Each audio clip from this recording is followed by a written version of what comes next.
पहला काल की शुद्धि समय के अनुसार करना पड़ता है। जैसे कहीं कोई घटना घट गई तो स्वाध्याय बंद करना पड़ता है, ये काल शुद्धि। विनय शुद्धि, श्रुत और शुद्ध के धारकों के महात्म का स्तवन, श्रुत और शुद्ध के धारकों की भक्ति विनय है, जैसा अशुभ कर्म को दूर करने वाली विनय कहलाती है।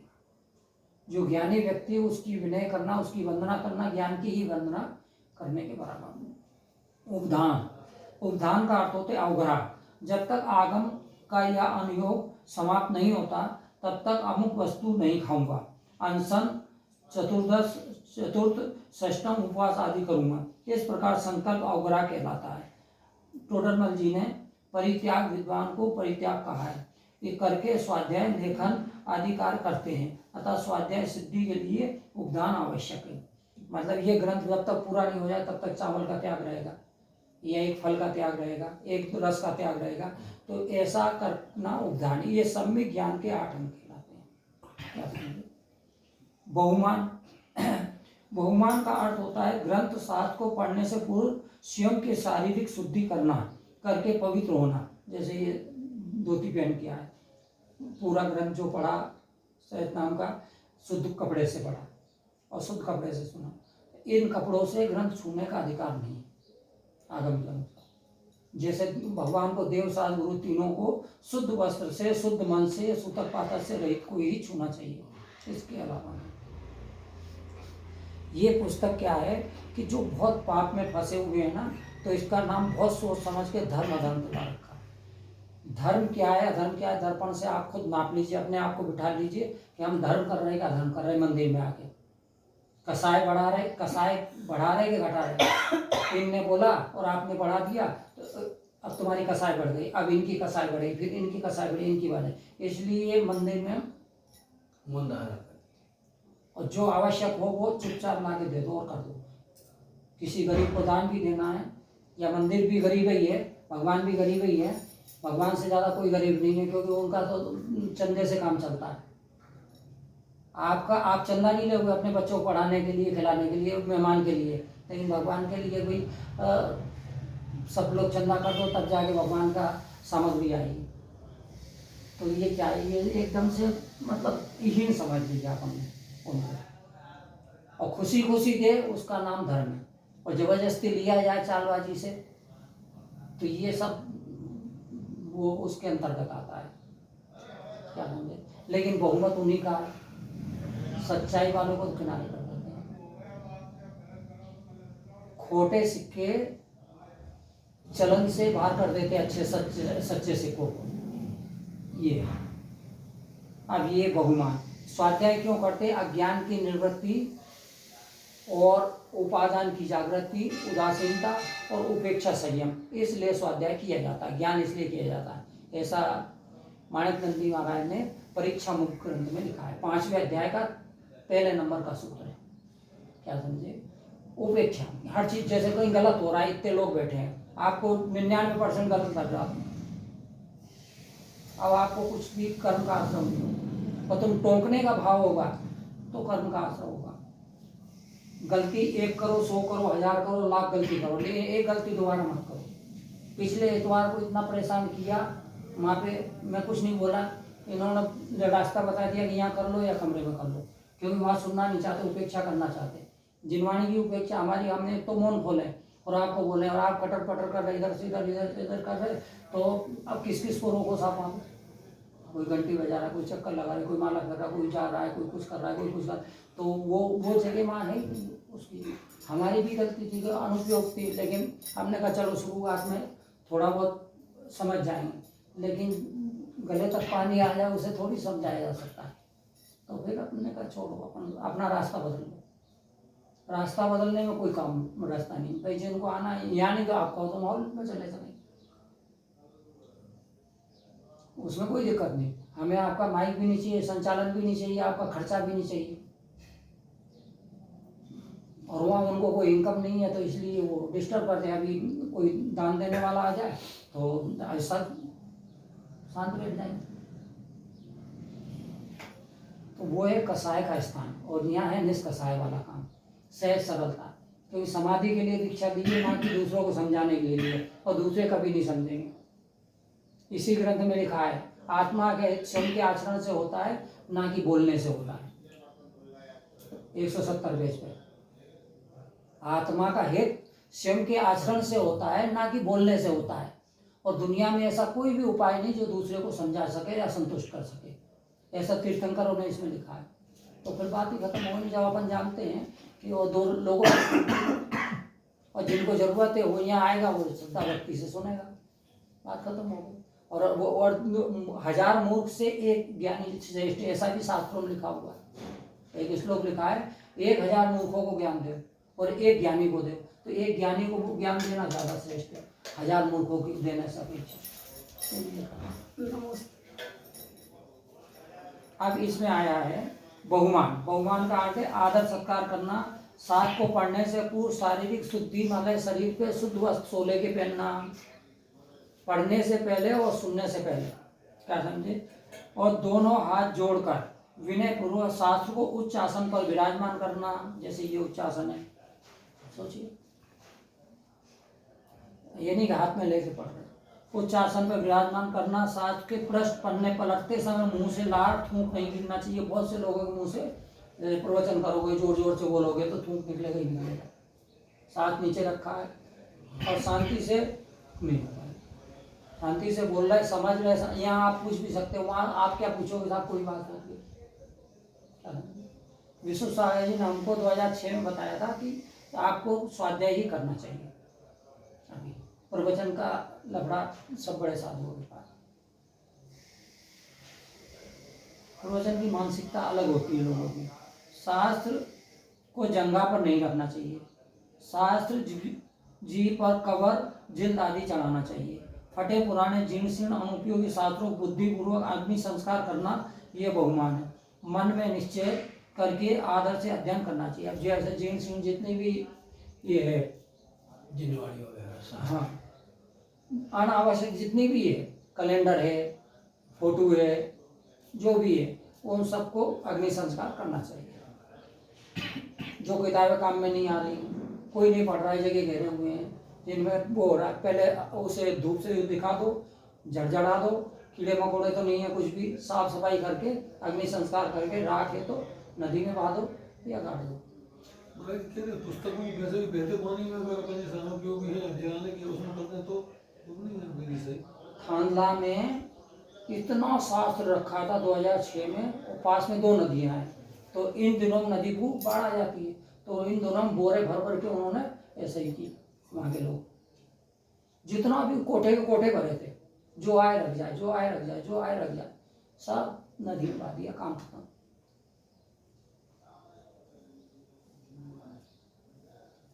लेकिन अधिकार कमेटी का है, आपका अधिकार नहीं है। हमारी निजी निजी कुछ भी कर सकते हैं, लेकिन इसमें अग्नि संस्कार लिखा हुआ है, वो ज्यादा उचित है। जल संस्कार की पहचान अग्नि संस्कार सही है। जितने भी फोटो कैलेंडर है, आलतू फालतू चीजें है। अब यहाँ भी 2-3 बार एक आदमी है, हमारे बहुत सारी मूर्ति फोटो वगैरह रखी है, किताबें, क्या करें। तो वही मैंने कहा जब स्वाध्याय निकलेगा तब आना, तो करो अपना व्यवस्था कुछ भी। अब निन्वाचार, अपलाप को कहते हैं निन्वा, अर्थात खुद स्वयं कुछ नहीं जानते हैं और कोई जानकर उसे बताए तो मानते भी नहीं, इसी को अपलाप कहते हैं। अथवा किसी गुरु के पास अध्ययन करके अन्य प्रसिद्ध गुरु के पास अध्ययन किया, ऐसा अन्य गुरु को अन्य गुरु कहना अपलाप है। यानी कि अपने गुरु का नाम छिपाना और दूसरे प्रसिद्ध गुरु का नाम बता देना, ये अनिन्वाचार है।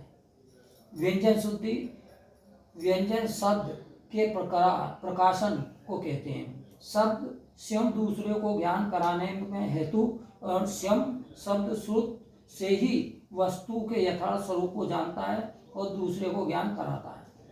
तो ये व्यंजन शुद्धि, जो शुद्ध उच्चारण होगा वो ही सही रहेगा। गणधर आदि ने जैसा 32 दोषों से रहित सूत्र रचे हैं, उनका वैसा ही पठन पाठन व्यंजन शुद्धि है।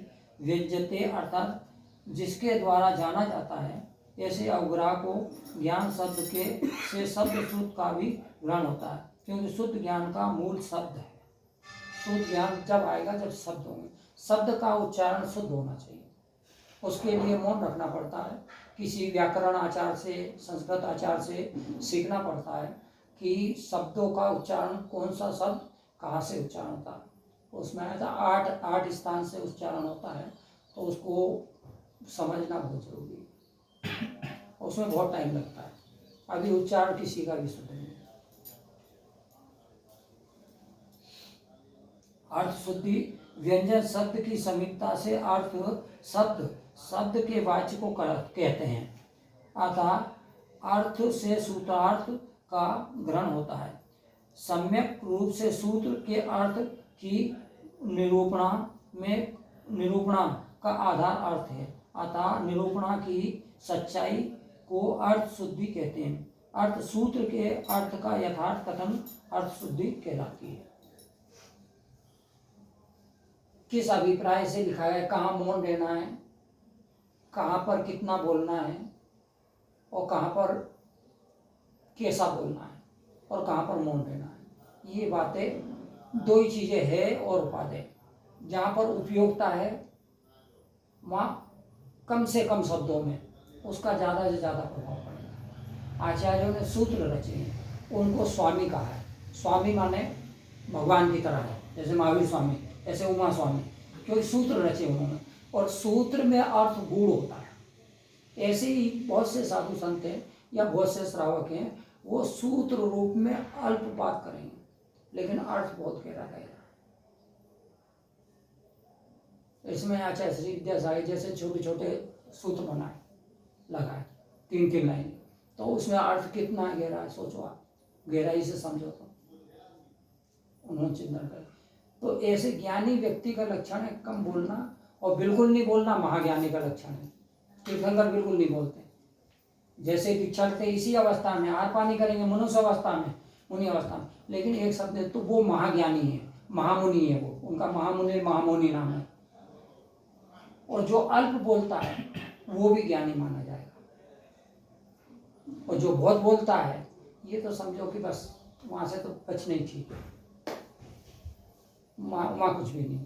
ज्यादा बोलने वाला व्यक्ति से बचना चाहिए। अब तो उभय शुद्धि का अर्थ है, यह 8 प्रकार की स्वाध्याय से पहले शुद्धि जानना चाहिए। व्यंजन शुद्धि और अर्थ शुद्धि तदुभय शुद्धि कहलाती है।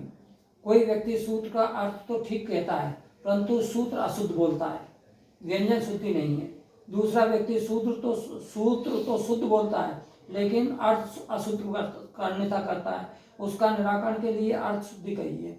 अर्थात तीसरा व्यक्ति सूत्र को ठीक नहीं पढ़ता और सूत्र का अर्थ भी विपरीत करता है। उन दोनों की अशुद्धि दूर करने के लिए उभय शुद्धि कही गई है। यह 8 प्रकार का ज्ञानाभ्यास का विनय रूप परिकर 8 प्रकार के कर्मों का विनयन करता है, उन्हें दूर करता है, इसलिए इसे विनय शुद्धि संबोधन किया गया है। इन 8 प्रकार के विनय से ही स्वाध्याय की सिद्धि होती है।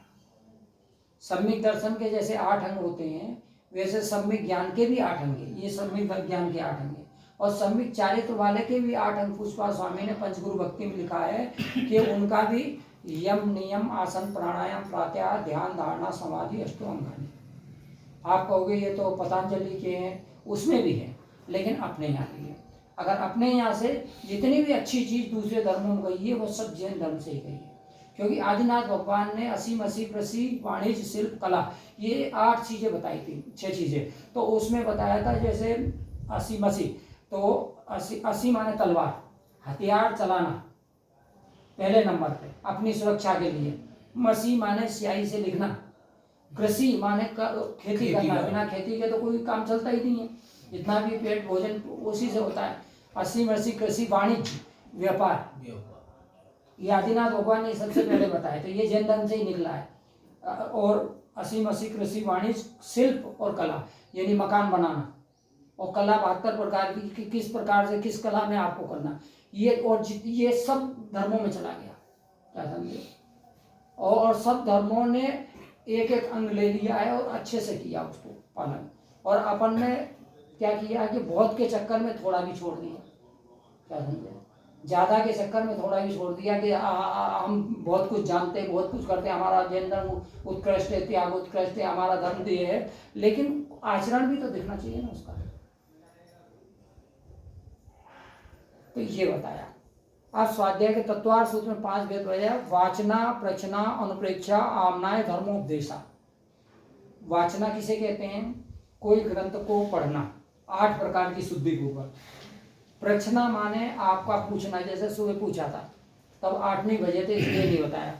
इसमें जो है, जो जानता अरहंत को द्रव्य गुण पर्याय से, जो जानती अरहंताणम गुणवत्त गुणोत्पज्जतम सो जानती अपाणम मोह। तो सम्यक दृष्टि व्यक्ति वो होता है जो अरहंत के गुणों को जानता है। सबसे पहले अपने माता पिता का परिचय होता है बच्चे को, अपने को अरहंत का परिचय होना चाहिए। अपना भी मिथ्यात्व के साथ जन्म हुआ था तो अब सम्यक दर्शन में पैदा हुए अरहंत के कुल में, तो अरहंत को जानना। अरहंत का क्या स्वरूप है? अरहंत का स्वरूप बताया, पहला सुंदर रूप है उनका।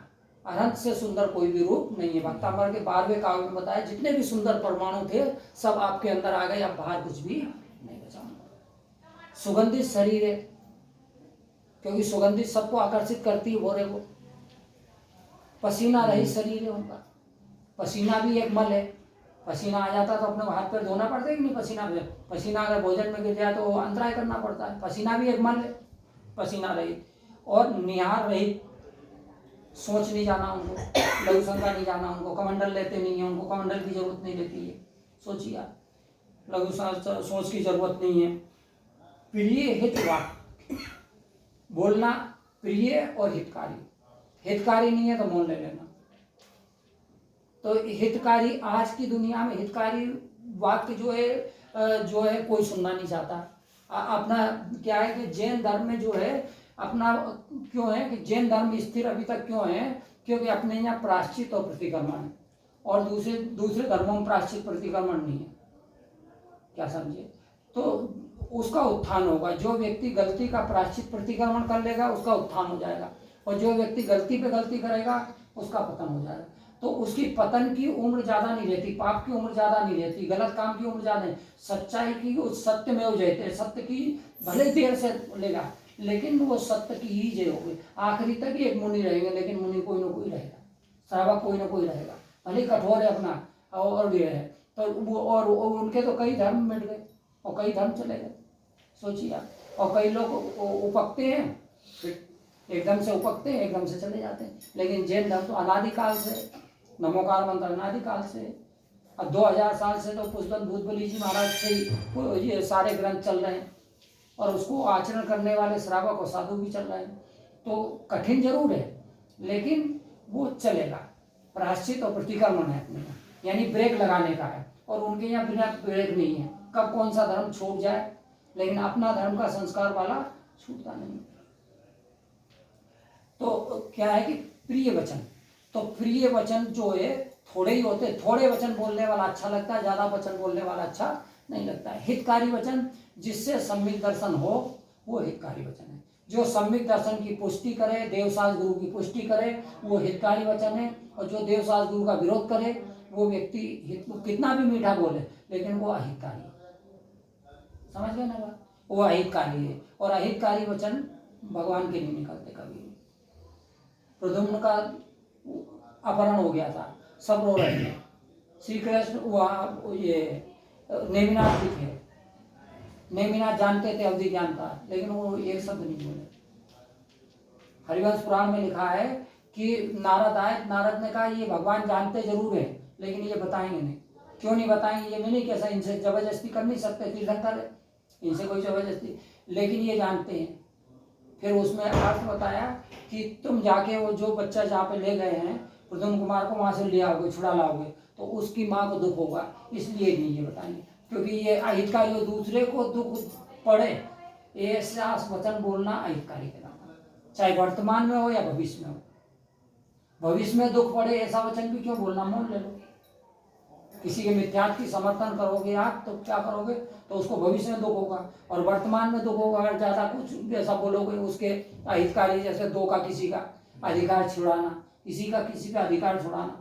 तो इसलिए ये एक जो मूल गुण है ये हर व्यक्ति अपन पाल सकते हैं उनका, कि हितकारी होगा तो बोलेंगे, नहीं तो मौन। कोई जबरदस्ती तो बोल पाएगा नहीं मुंह खोल के, तो बोलना ही पड़ेगा, आपको समर्थन करना पड़ेगा।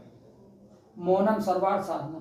तो बस अतुल बल, उनका बल जो है अतुल होता है, उसके बराबर कोई तुलना नहीं कर सकते कि उनके बराबर कोई बल है। श्वेत रुधिर वात्सल भाव रहता है, प्राणी मात्र के प्रति करुणा भाव, दया भाव रहती है, इसलिए वो वात्सल रहता है। एक खून सफेद रहता है उनका, खून सफेद रहता है, रुधिर सफेद रहता है। शरीर में 1008 लक्षण होते हैं, जो जिनसे नाम पढ़ेंगे 4 प्रकार के, और उसमें से ही वो उसी को साध लो ना आप, एक मूल गुण 1008 नाम याद कर लो तो आपका कल्याण हो जाए। या उसी पे गहराई से पढ़ लो उसको कि ये आखिर नाम इनकी क्या विशेषता थी, क्या गुण थे, क्या क्यों रखे गए इसके नाम, क्या समझे। और उसको पढ़ने वाला जिन्हें भगवान के समान है, उसके नाम को जानने वाला, पढ़ा था आखिरी में। सम्यक दृष्टि है उसको पढ़ने से। तो हमारा पुलक साहब जी ने बताया, तब से ही हमने, पहले नमोकार मंत्र भी नहीं आता था, तब से ही हमने शुरू किया, और करते करते करते करते फिर ठीक रहा सब, उनके आशीर्वाद से। सम चतुर्थ संस्थान माने उनका शरीर की जो सुंदरता है वो समान रहती है, वो कहीं से भी उबड़ खाबड़ नहीं रहती है।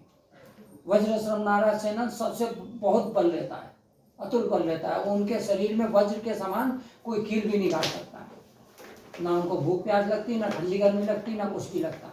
लेकिन फिर भी पंचम काल के मुनियों को आहारचर्या का उन्होंने उपदेश भी दिया, और आहारचर्या को गए भी तीर्थंकरों ने, क्योंकि महापुरुष कथा सायन पता उनके पद लक्षणों पर जाए कि कोई तीर्थंकर अगर आहार नहीं करे तो महाराज तीर्थंकरों ने तो आहार किया नहीं, तुम कैसे कर रहे, ये भी कह सकते हैं। और पंचम काल में वो जानते थे, पंचम काल में हीन सेनन वाले मुनि होंगे तो उनको आहार की जरूरत है, इसलिए 6 महीने तक घूमे, लेकिन विधि मिली तभी आहार किया सम्मान पूर्वक, उसके पहले नहीं किया, ना इशारा किया ना प्रवचन किया। उन्होंने कहा जब भाग में होगा तब हो जाएगा। और भाग में सपना आया उनको कि इस तरीके से पढ़गान चाहिए, इस तरीके से उच्चारण करना चाहिए। और उस समय कोई 16 नहीं था, कोई वो नहीं थी, नवदा भक्ति तो थी, लेकिन 16 होने का कोई काम नहीं था। ये तो अभी चल गया है कि भैया अलग से बना 16 का, नहीं तो सही आर्ट तो वो है आगम के अनुसार, आपको मालूम भी नहीं है और हम आके खड़े हो गए, कोई भी साधु, और साधु को भी नहीं मालूम कि कहाँ जाना है, और तुम्हें भी नहीं मालूम कहाँ जाना है। अजैन लोग भी दे देते थे उनको, तो ये व्यवस्था थी। लेकिन अब परिस्थितियां बदल गई तो सारी व्यवस्थाएं बदल गई। और पहले से फिक्स करके चौका नहीं लगाया जाता था, तो एक आदमी का पहले के यहाँ आज से 50 एक आदमी का भोजन एक्स्ट्रा बनता था। कोई भी अतिथि आ जाता था और भोजन पे बैठे और उसको थाली लग जाती थी, अलग से नहीं माना खाना कुछ भी करना कभी। और एक जने का भोजन घर में रखा ही रहता था, कभी भी कोई आ जाए किसी को भी, नहीं तो शाम को गाय को दे दो। तो ये अतुल बल 1008 लक्षण सम चतुर्थ, और 1008 लक्षण में महामौनी भी नाम है उनका, 502 नंबर का नाम महामुनि, महामौनी, महाज्ञानी, महाधमा, महाक्षमो, महाशिलो, महायज्ञो, महामखा, सब जगह महा लिखा है। तो ये उसका हो गया। अब जैसे ही केवल ज्ञान सुविक्षता होती है, अधरगमन होता है, अप्राणिवत होता है, भुक्ति अभाव, भोजन का अभाव हो जाता है, उपसर्ग का अभाव हो जाता है, चारों तरफ मुख दिखते हैं, सब विद्याएं आ जाती है, छाया नहीं पड़ती है, नक स्पंद, आंखों का स्पंद नहीं होती है, और नक और केस नहीं बढ़ती है, और आंखों की ये पलक नहीं झपकती है। ये 10 केवल ज्ञान के बाद तुरंत हो जाते हैं। इसका ही चिंतन करना चाहिए अपने को दिन भर में। एक गुणों का चिंतन करो, जैसे पानी बरस रहा है तो सोचो कि जैसे समोसन में जा रहे हैं, गंधोदक की वर्षा हो रही है, जिसमें मूल गुण है गंधोदक की वर्षा। सोचो जब भी पानी बरसता है निकलते तो हम तो यही सोचते हैं, सुगंधित गंधोदक की वर्षा, ये 30 नंबर का है गंधोदक की वर्षा, अतिशय 30 नंबर का। सोचिए अर्धमागधी भाषा होना, परस्पर जीवों में मित्रता होना, दिशाओं का निर्मल, आकाश का निर्मल, 6 ऋतु के फल फूलना, एक पृथ्वी दर्पण के समान निर्मल होना, सब भगवान के चरणों स्वर्ण कमल की रचना होना, आकाश में जय जय शब्द होना, मन सुगंधित पवन चलना, जल वर्षा होना, द्वारा कंटक रहित भूमि होना, और आनंद होना, समस्त प्राणी आनंद होना, धर्मचक्र चलना, अष्टमंगल का द्रव्य होना, 108 अष्टमंगल द्रव्य। तो ये झाड़ी जो है जिससे आप करते हो, ये अष्टमंगल द्रव्य में आई, ना कि अभिषेक के लिए आई। तो इसका ही माता जी ने एक किताब और बनाई है, मेरे पास है इनकी। तो ये झाड़ी से, टोटी वाली झाड़ी से नहीं करना, लेकिन पूरे भारत में कोई भी व्यक्ति इसको रोक नहीं सकता है गलत। लेकिन क्योंकि आदमी का अहंकार इतना है कि वो किसी भी शास्त्र की और किसी भी गुरु की बात मानने को तैयार नहीं। हाँ, उसका सम्मान करो, फिर उससे कुछ भी मनवा लो, लेकिन सम्मान करने में पाप लगता है। एक दिन बोला महाराज शाम को सभा लगा लिया करो, कुछ लोग बुला लिया करो, आ जाए। मैंने कहा मेरे पास नहीं आएंगे। सम्मान के लिए पूरी भीड़ लग जाएगी लंबे तक कि यहाँ सम्मान हो रहा है, आपकी झूठी प्रशंसा करना पड़ेगी, आपका भी निष्कोध बंद होगा, मेरा भी होगा। तैयार हो क्या आप? क्या समझे? हर व्यक्ति सम्मान चाहता है तो, और सच्चाई नहीं चाहता। आज ये परंपरा बन गई है, मतलब रूढ़ी में आ गया है। तो सच्चाई वाले के पास 4 से 10 लोग रहेंगे, जैसे ब्रह्मानंद जी के पास इतने लोग रहते थे। वो सच्चाई से कभी कंप्रोमाइज नहीं करते थे, किसी से समझौता नहीं करते थे। जो है सो कहना, काम खत्म, सम्यक दर्शन बना रहे, बस इतना ही बहुत है, हमें ज़्यादा नहीं करना। तो ये बताया। अब ये बताया, इसमें अष्टमंगल द्रव्य के नाम आप पढ़ लेना, या आप बता देंगे। अशोक वृक्ष होना अष्ट प्रातिहार में, रत्नमय सिंहासन होना, सिर पर 3 छत्र होना, पीठ पीछे भामंडल होना, दिग्धुनी होना, फूलों की वर्षा होना, 64 चमर डलना, दुदुम्बी बाजों का बाजा बजना, अनंत ज्ञान दर्शन सुख वीर्य अनंत चतुष्टय होते हैं। ये 46 मूल गुण जिसको याद है, ऐसा कुंद भगवान कहते हैं प्रवचन सार की 80 नंबर गाथा में, वो सम्यक दृष्टि उसको निश्चय से मानो। और वो साधु भी 46 मूल गुण ऐसे याद नहीं है। अनंत के जो अनंत बनना चाहता है और अनंत के मूल गुण नहीं, जैसे दुकान से तो माल खरीदना है, उसकी साख तो जानोगे कि ये सही आदमी है और सही सामान देगा, ये भैया ना दोगे तो ये इसके यहाँ सामान है कि नहीं है, और यही सामान खरीदना, उसका सैंपल देखोगे कि नहीं देखोगे, तो ये सैंपल है इसका अनंत बनने का। और इसको सुनने पढ़ने में आपका कर्मों की निर्जरा बहुत होती है। क्या समझे? भगवान बनने के लिए आए हैं अपन, तो भगवान के जो गुण है वो तो देखना पड़ेंगे ना। जैसे कोई लड़की देखते हैं या उसका खानदान देखते हैं तो शादी करते हैं, तो सब कुछ देखते कि नहीं देखते। और जब गुण मिल जाते हैं तब जाके अपन करते हैं। सोचिए, क्या समझे? तो लोक व्यवहार के अनुसार लिखी गई है, जितना जो बच सके उतना वो बच जाए। क्या समझे? बाकी जो परंपरा चल रही है, जैसे ये बताया ना कि ये हमारे दादाजी ने बनवाया है, मैंने अपने जीवन में कुछ नहीं बनवाया है, इससे कुछ सोच पैदा होती है इस दान से। इसलिए कहा भी है कि दान देने के कई फायदे, सामने देने के प्रभावना का एक अंग है। इसलिए गुप्त दान से दूसरों को दान की प्रेरणा नहीं मिलती है, उत्साह नहीं मिलता है। क्या समझे? संसारी जीव अनंत 8 कर्मों को 148 प्रकृतियां हैं। 148 प्रकृतियों की प्रत्येक प्रकृति असंख्यात लोक प्रमाण। जैसे अवगान गुण है, पूरे 3 लोकों में चला जाए इतना गुण है वो उसके अंदर। जैसे रबड़ खींचते हैं, कितना भी फुक्का खींचते हैं, कितना भी, जैसे हवा भर दो उड़ने वाले फुक्के के ऊपर, तो वो कितने ही ऊपर चला जाएगा, उसका कोई अंत नहीं। क्या समझे? तो इसी प्रकार से ये है कि इसमें लोक में, हम जिस लोक में रहते असंख्यात प्रमाण है। असंख्यात लोक को असंख्यात गुणा करने पर उसका जो प्रमाण होता है, उस प्रमाण का एक भेद है।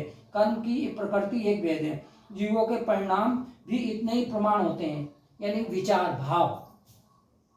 क्या सर? और वो निर्मल हो जाए तो फिर दर्पण के समान हो जाएंगे। जैसे दर्पण साफ सुथरा होता तो चेहरा दिख जाता, और अपने भाव निर्मल हो जाए। एक ने किसी ने कहा है कि जाकी रही भावना जैसी प्रभु मूरत देखी तिन तैसी। सबकी भावनाएं अलग अलग है। कोई महावीर में मारीची देख लेता, कोई महावीर ऋषि में महावीर देख लेता, इसी वेश में देख लेता, तो वो सब हो जाता है जिसकी भावना जैसी हो। तो भावनाएं तो स्वयं ही पैदा करना पड़ती है, और वो निमित्त से होती है, बिना निमित्त से नहीं होती है। पंचम काल में जो भी संबित दर्शन होगा वो देवसाल गुरु के निमित्त से होगा। अधिगमज कहते हैं जिसे सम्यक दर्शन। और एक होता है निसर्गज। निसर्गज से अपने आप हो जाता है, किसी की जरूरत नहीं। तो वर्तमान में तो निसर्गज का नहीं है, देवसाल गुरु का ही समय है, तो वो उसके निमित्त मिलाना पड़ते हैं आपको। क्या समझे? तो इस प्रकार एक कर्म की प्रगति होती है, परिणाम जितने होते उतने ही धर्म संबंधी द्रव्य ग्रहण करने के संबंध में इतने ही प्रकार के परिणाम बन जाते हैं। धर्म का द्रव्य ग्रहण करने में कि हम रख लें, हमको सादेश बन जाए, हमसे कोई नहीं पूछेगा, हम अपने उसमें लगा लेंगे। क्या समझे? और जिस मंदिर में या जिस संस्था में या जिस चतुर्मास में ज़्यादा पैसा इकट्ठा होता है, मैंने कहा वहाँ लाइन लग जाती है नेता लोगों की, कोषाध्यक्ष बनने की, संचालन करने की, और उसकी बन जाती। और जहाँ कोई नहीं वहाँ कोई नहीं आता, कोई आप अपने आप करो। संचालन करने वाला भी नहीं आता कोई, क्या समझे, और कोई पूछने वाला भी नहीं आता, कोई ले जाने वाला भी नहीं आता। जैसे चौके में भी अपने आप चले जाओ, तुम्हारा चौका है तो तुम ही ले जाओ, तुम ही पड़गाओ, हमें कोई मतलब नहीं, हम देखने भी नहीं आएंगे। और या रिश्तेदारी है या पहचान है हमारी तो हम जाएंगे, क्या समझे, और बाकी नहीं तो वो ही जाने। नहीं तो लाना ले जाना तो कमेटी वाला का, समाज वालों का काम रहता है। जिसने लगाया पानी डाल के चला गया, फिर दूसरे जाए ले जाए, लेकिन दूसरे लोगों को फुर्सत नहीं। और उसी प्रकार से यहाँ कर्म बंध भी होते हैं, जिसका फल चतुर्गति में जीव भोग रहे हैं। चतुर्गति में यदि हम संसार के दुखों से अपनी आत्मा की सुरक्षा करना चाहते हैं तो स्वयं अपने परिणामों को परखते रहना चाहिए, क्योंकि सभी पापों से भयंकर पाप है धर्मदा द्रव्य का ग्रहण करना। अपने घर में महाराज जी से प्रश्न पूछा कि एक सेठ जी पेड़ धो के मंदिर से घर जाते थे। दो मंदिर उनने बनाया, पैसे वाले थे, मंदिर समाज को सौंप दिया। ये रतलाम की बात है 2018 में। और वो सेठ जी 2 प्रकार का पानी लाते थे, अभिषेक करने का अलग और पेड़ धोने का अलग। पेड़ धो के बाल्टी वहीं रख दी सीढ़ी पे, और जब तक पूजा करके अपने बर्तन में अपनी सामग्री, और जब जाने लगे तो पेड़ धोए मंदिर से, उसके बाद निकले। तो महाराज ने बोला वो विवेक वाला श्रावक है, उसका सम्मान करना चाहिए, क्योंकि वो ये जानता है कि यहाँ की धूल मिट्टी भी मेरे घर नहीं जानी चाहिए, मंदिर की एक चावल भी चिपक के नहीं जाना चाहिए। प्रज्ञा साई जी महाराज ने बताया था, एक सेठ जी भोजन बिना चंदवा के छत पे कर रहे थे, एक चील मंदिर का चावल उठा के ले जा रहे थे, उसके चोंच से गिर गया उसकी थाली में और अनजाने में खा लिया, तो उसको कई जन्मों तक उसका पाप का फल भोगना पड़ा, त्रिंज बन के उसको, त्रिंज का। यानी कि अगर आपने बोली ली तो पुलक सागर जी महाराज कहते हैं कि पसीना सूखने से पहले, पानी पीने से पहले उसकी बोली का पैसा दे, नहीं तो वो निर्माल आएगा। नहीं तो उतने दिन का ब्याज दिया क्या तुमने? यानी कोई भी दान करने का भाव आया, या खुल्लम खुल्ला या गुप्त में। आज खुल्लम खुल्ला वालों की भी कई पैसे मारे जाते हैं, कई जगह के चतुर्मास के पैसे या होली के पैसे। अभी यही वो आया था वहाँ का कोषाध्यक्ष, स्थापना के दिन, स्थापना के पहले दिन आया था, अपनी स्थापना नहीं हुई थी, उनकी स्थापना करके आया 13 तारीख को शुक्लिया का, कि महाराज जी 50 लाख रुपए लेना है। चक्कर मेरी चप्पल फट गई इनकी, या चक्कर लगाते लगाते, क्या समझे। और पहले का पुराना पड़ा है पैसा, और नया पैसा लेने के लिए उधारी के 50 लाख रुपए पड़े हैं हमारे। अरे जो खाएगा उसको पाप लगेगा, तुम्हें काहे को लगे, तुम तो व्यवस्था सोच। अब आगम में ये गाथा लिखी है, देव स्वम तु विषम लोके ना विषम मुच्यते, विषम लोके किनम हस्ती हंती ना देव स्वयं पुत्र पौत्रिकम। लोक में विष जिसे कहा है वह विष नहीं है, क्योंकि उस विष के भक्षण करने से एक का ही घात होता है। वास्तविक विष तो देव द्रव्य अर्थात धर्मदा सर्वदा है, जिसका भक्षण स्वयं के साथ पुत्र पौत्री कुटुंब आदि को घात करता है और नरक को ले जाता है। नरक वाली बात आई तो इसमें पहले पेज पे लिखवाया है, ये नहीं दूसरे पेज में। निर्माण का ये सिद्धांत कोश का है, जैन सिद्धांत कोश का तीसरे भाग का 80 पेज है ये। इसमें लिखा हुआ है कि देवता के लिए निवेदित किए या अनिवेदित किए हुए द्रव्य का ग्रहण करना अंतराय कर्म का आश्रव का कारण है। दान को जो मनुष्य लोभवश ग्रहण करता है, उसे लेने वाले कार्य का विध्वंस करके स्वयं सिद्ध करे तो वह मनुष्य नरकगामी महापापी कहलाता है। ये दोनों उसमें बताया है। दीप धूप आदि गंध माल आदि भी नहीं मंदिर के लेना चाहिए, राजवार्तिक में लिखा है। और ये भी राजवार्तिक का त्रिलोक सार में और नियम सार में लिखा हुआ है। तो इससे ये तो आगम की बातें सभी लोग मानते हैं। इस पर सुपासमती माता जी ने 30-35 साल पहले पुस्तक लिखी थी, 1-2-10 हजार पुस्तकें उनकी बढ़ गई थी। फिर उसको देख के इन माता जी ने बनाई थी 1000 पुस्तकें। फिर ये पुस्तक मिलना बंद हो गई थी। फिर हमारे वहाँ पे ये 10 रुपये की पुस्तक थी और 1000 पुस्तकें ये छपी थी 2015 में छपी थी। ये पुस्तक फिर मिलना नहीं मिली, तो फिर वहाँ पे अहमदाबाद में जिसकी प्रिंटिंग प्रेस है इसकी, तो इसने बोला कि 1000 पुस्तक महाराज जी मैं छाप देता हूँ अपनी तरफ से। ये वाली ये निर्माण द्रव्य की पुस्तक 1000 में छाप देता हूँ अपनी तरफ। मैंने कहा बड़े, ये 32 पेज के 40 पेज, मैंने कहा बड़े अक्षरों में छपा हो, क्योंकि आजकल बूढ़े आदमी पढ़ते हैं तो ये बड़े बड़े। तो फिर 40 पेज उसने 8 पेज बढ़ा के बड़े अक्षरों में। फिर उसने इसमें 1 रुपया भी किसी समाज का नहीं लगा, नापना लगा, बस अपन ने ऊपर ने क्या दे दी और कुछ जोड़ दिया, बना दिया, तो एक मौन के ऊपर पेज दे दिया, ये एक चुप सो सुख। मौन साधना योग का एक सोपान है। मौनी साधु संतों का सम्मान सभी जगह करते हैं। प्राचीन काल से वे ये व्रत पालन करते आ रहे हैं। प्राचीन काल में मौन साधना ही एक लक्ष्य होता था। ईश्वर में अपनी आत्मा को आत्मसात करना मौन महातप है। कई बार टैगोर ने मौन को अनंत की भाषा कहा है। मौन भाषा और बोली में को समाप्त कर स्वयं में अंगीकार करता है और जीवन में संपूर्णता लाता है। मौन एक मानसिक दशा है। मौन का तात्पर्य ना बोलने की प्रक्रिया। मौन की अवस्था में मनुष्य मुनि हो जाता है। श्रावक भी मौन की अवस्था में मुनि हो जाता है। रत्नकांड सामायिक में मौन रखना है तो सामायिक के समय में प्रत्येक व्यक्ति मौन के समान होता है, चाहे वो कोई गृहस्थ हो या पापी हो, कितना भी। लेकिन जब मौन ले लिया तो सामायिक हो गई। तो सामायिक में सबसे ज्यादा वचन प्रवृत्ति सामायिक नहीं करने दे, विकल्प है। वचन को रोक लिया, सब काम हो गया। रचना इंद्रिय रुक गई अपनी। भोजन में भी मौन रखना चाहिए, साध्य के मौन, पूजन में भी, मंदिर में भी मौन रखना चाहिए, सभी श्रावकाचारों में लिखा हुआ। तो मूक मन की अज्ञानता दर्शाता है। मौन चेतना को खामोश रहने की संकेत देते हैं। आध्यात्मिक क्षेत्र में वाक सिद्धि का उपयोग मौन साधना के अभ्यास करने से बन जाता है। बराबर बोलते रहने से वाणी का प्रभाव और क्षमता कम हो जाती है, जबकि मौन की अवस्था में वाक शक्ति वृद्धि हो जाती है। इस अवस्था में व्यक्ति आत्मोन्नति के लिए गंभीर मंथन करता है और मन इधर उधर नहीं भटकता है। विचारों को एक नई ताकत सृजन होता है। मौन की अवस्था में साधक की साधना सही ढंग से पूर्ण हो जाती है। ध्यान के लिए, समाधि के लिए मौन आवश्यक है, जिसकी किसी दशा में विशेष को साधना भी हो जाती है। मौन साधना तप की क्षमता को उत्तर बढ़ाता है। इस दशा में संयमित वाणी का जो कथन होता है वह सत्य होकर रहता है, उसको वचन सिद्धि हो जाती है। वो जो बोलता है उसका सत्य निकलता है। जो सप्ताह में एक दिन भी मौन रह लेता है, ज्यादा नहीं, या घंटे 2 घंटे मौन रह लेता है, प्रसंग आता है बोलने का तब नहीं बोलता है, जहाँ ज़्यादा भीड़ है और अपनी नहीं चलेगी, सोच लो कि ये हमसे ज़्यादा पैसे वाले हैं या अधिकार वाले हैं, तो वहाँ पर मौन लेना ही आपका, वो कितनी भी गलत कहें अपन सुन के निकाल दो, या बैठो ही मती वहाँ, समझ गए ना। या फिर जहाँ ज़्यादा कसाई वाले हैं वहाँ पे आपकी नहीं चलेगी। अपना व्यर्थ में अपने शब्द खराब करना और मन खराब, शब्द खराब करेंगे मन में आएगा, मन भी खराब होगा, शब्द भी खराब होंगे, इसलिए वहाँ तो, और जितनी जल्दी हो सके वहां से निकलने की कोशिश करो। विश्व साहिब ने हम लोगों को सलाह दी कि कमांडर उठाओ और छत पे चले जाओ लघुशंका के लिए। भले ये एक झूठ का दोष भी लग जाएगा तो लग जाए, लेकिन जहाँ निंदा बुराई हो रही हो, बड़े बड़े जो पदाधिकारी धन इकट्ठा करने की योजनाएं बना रहे हैं, समझ लो। आज जो नेता लोग किस लिए आएंगे कि हमारे कैसे भीड़ बुलाएं और कैसे धन इकट्ठा करें, बस 2 ही चीजें, भीड़ में हमारा सम्मान हो जाए और धन मिल जाए और बाकी धर्म चला जाए। धोखे पड़ दो उसको, धो ले उसको पलट के।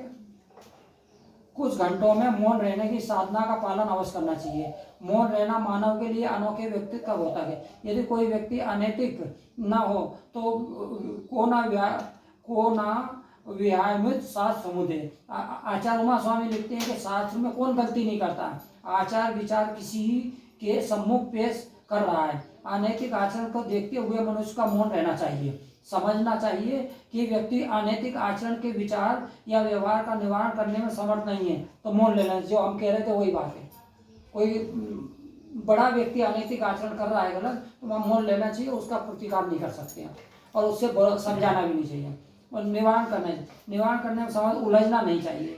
कुछ लोग ऐसे भी होते हैं जो तत्काल चिल्ला पड़ते हैं, बिगड़ सोचे समझे और कुछ नहीं पढ़ते। कुछ लोग जैसे पिछले बार मैंने खूब कहा कि रुक जाओ रुक जाओ रुक जाओ, फिर मेरा मन खराब हो गया तो फिर मैंने बोल नहीं पाया, फिर इन्होंने रास्ता बता दिया कि भाई ये नहीं मानने वाले, ये तो उद्यम करेंगे ही करेंगे। और जानबूझ के जब एक बार रुक गए और हम बोलने लगे, साथ पढ़ने लगे, फिर शुरू कर दिया, फिर इसको खिला रहे, उसको कर रहे, इससे बात कर रहे, उससे बात कर रहे, सामने ही बैठ के, क्या समझे। तो फिर हमने कहा कि इससे ज़्यादा अपमान तो कोई हो नहीं सकता है और इससे ज़्यादा उपेक्षा तो कोई हो नहीं सकती शास्त्र की इनकी। आप ये बड़े अपन छोटे, हार खाई झगड़ा करता।